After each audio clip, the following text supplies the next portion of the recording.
If you're the parent of a transgender child, it can feel like the entire country is burning right now.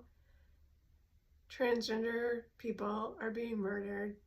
There's legislation being passed in what feels like almost every state to take away the rights of transgender people. And what can you do about it, right?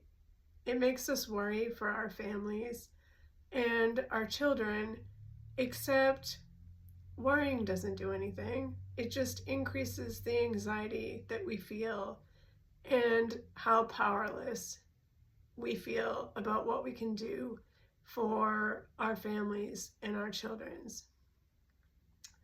So I wanted to come on here this week and talk about how when you feel overwhelmed and anxious and worried about your child's future and the future of the state that you live in and legislation that's being passed that could take away the rights of your child, one of the things that is helpful to do is to take action.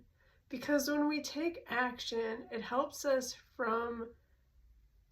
move from a place of being stuck and being afraid to a place of feeling like we're in control of something.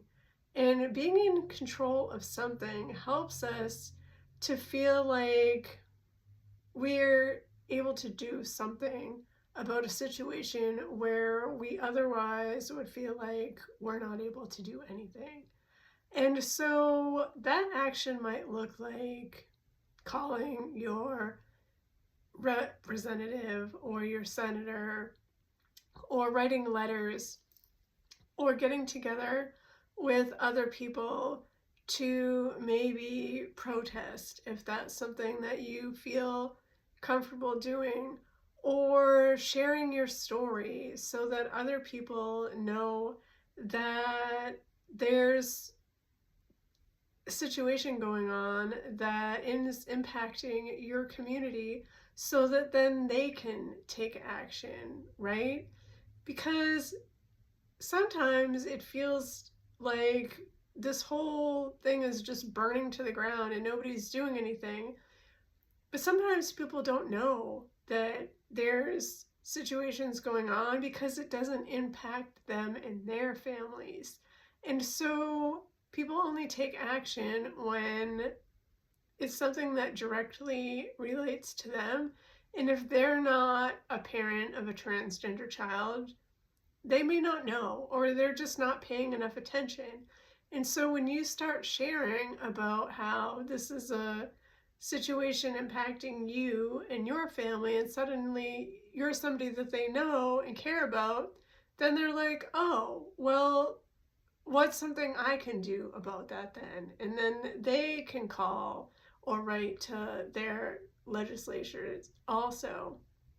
So I just wanted to hop on here really quick and give you some action steps to help you to move forward so that you don't get stuck in a spiral of fear and worry and anxiety. And I'm not saying that you shouldn't be worried or afraid or anxious, because those are normal responses to feeling like things are bad and the situation isn't good.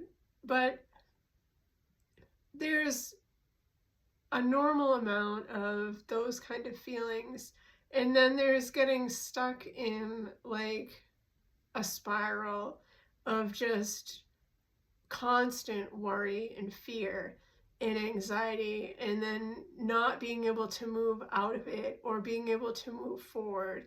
And that's what taking action does, is it gives us a way to move forward in something that we can control in a situation that we wouldn't otherwise be able to feel like we have any control over.